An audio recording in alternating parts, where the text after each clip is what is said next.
This channel has essentially become synonymous with FunSpot Atlanta and ArieForce One, and today I'm fully embracing that.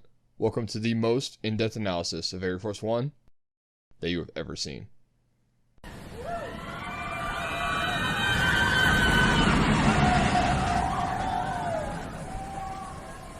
What's up guys, Dr. Costa here, and welcome back to another video on the channel. Before we Raven Trust dive our way into this ArieForce One analysis, if you enjoyed the video, then be sure to drop it a like, as it helps me fight the YouTube algorithm.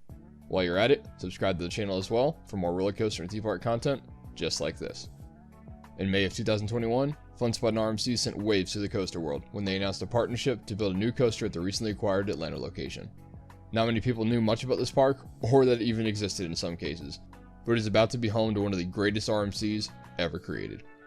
The right place to start with this analysis is the name, ArieForce One. From what I've heard, many people still don't care much for the name, but there's a touching story behind that I'm not sure many people are aware of. The Arie family founded, and to this day, still operate FunSpot America. It all started when John Arie Sr. opened his first set of go-kart tracks in Ocean City, Maryland back in 1997. The success he saw there led to an opportunity in Orlando, where he opened what is now FunSpot Orlando, with his newly patented multi-level go-kart track technology. He and his family bought their second park just down the road in Kissimmee in 2007, and then finally FunSpot Atlanta in 2017. Now retired, this coaster is a thank you from his family for doing everything that he's done for them. He came out of retirement and risked everything to found FunSpot America. And this coaster, which is the biggest addition in the company's history, tells a story of when he used to dream of flight and space travel as a child. A touching tribute if you ask me, and it's a fun play on words as well. Nothing is known about the Q just yet, but I hope to see some storytelling elements to help others make this connection as well. Continuing further with the theme, the front car was revealed at IAAPA back in November of 2021, and can currently be seen on display at the park as of a week ago. The sleek red, white, and blue front car really evokes imagery of a spaceship and will fit in well at FunSpot. Now that we've covered the name and theme of the coaster, let's start to dig into the stats and layout of this ride. ArieForce One was designed by Joe Draves, who's responsible for rides the likes of Gale Force at Playland's Castaway Cove, Lightning Ride at Kentucky Kingdom, Max Force at Six Flags Great America, and Steel Curtain at Kennywood. Seeing that lineup should give you an idea of what this coaster is going to be capable of. ArieForce One will stand at a height of 154 feet tall and cover 3,400 feet of track. Differing from their past coasters, RMC will be constructing ArieForce One entirely out of steel, supports, and track, allowing this ride to do some pretty crazy things. Also of note is that this attraction will feature 5-car trains as opposed to the typical 6. This is likely due to only needing a lower capacity and to save on cost, but the ride will still boast a capacity of 900 riders per hour. ArieForce One will reach a top speed of 64 miles per hour and will send its riders through 4 unique inversions during their 100-second long journey. The ride will begin near the entrance of the park, where there will likely be a pre-lift section before beginning the 154-foot ascent to the top of the 45-degree lift hill. Once you crest the top of the lift hill, you're going to get absolutely yonked over a 146-foot, 83-degree drop. If I could change maybe just one thing about this ride's layout, it would have been to make it just a tad taller, but that's the only negativity you'll hear out of me in this video. The renderings of the ride show an incredible pace regardless. The first part of the ride is also going to run along a state highway. If you want to really nerd out, the speed limit on this stretch of road is 55 miles per hour, so you might actually pass some cars in your rides. After bottoming out of the first drop, you're going to pull up into what's being called the world's first Raven Trust dive. Essentially what it is a dive loop preceded by a little outer bank pop before yanking you back down towards the ground. The ride has only gotten started, and it's already doing some pretty crazy things. Once you've completed the Raven Trust dive, you'll be back at ground level, but not for very long.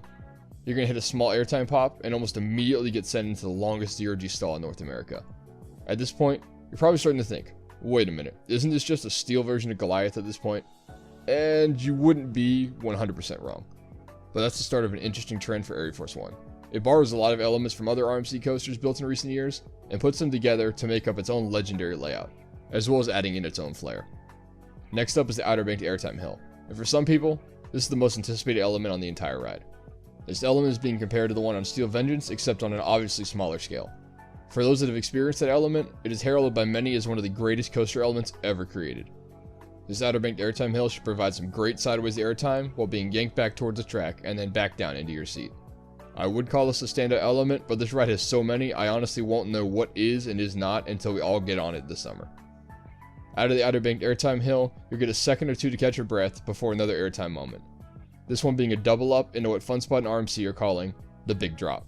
This double up should pop you right out of your seat before giving what I would expect to be the second strongest moment of vertical airtime on the ride. ArieForce One will yank you out of your seat in all sorts of directions, but this drop, as well as the first drop on the ride, will pull you straight up out of your seats as you head back down towards the ground.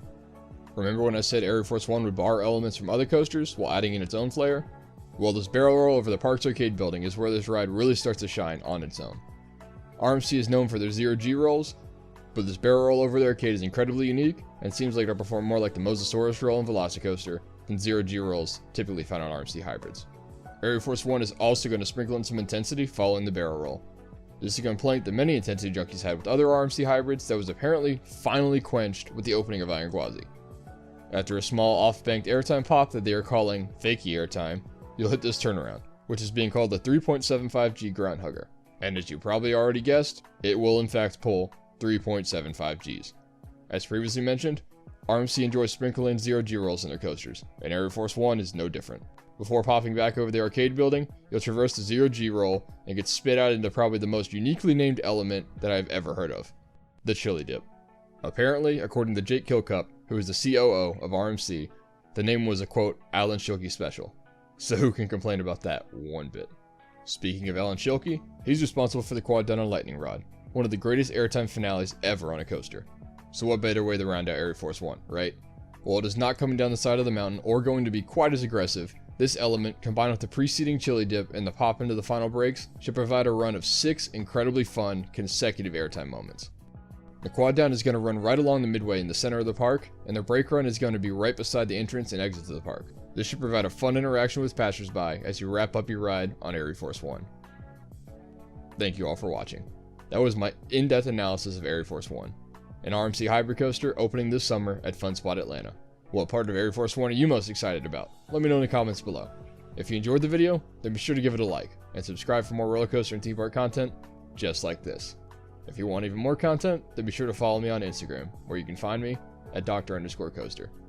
Thanks again for watching, and I'll see you in the next one.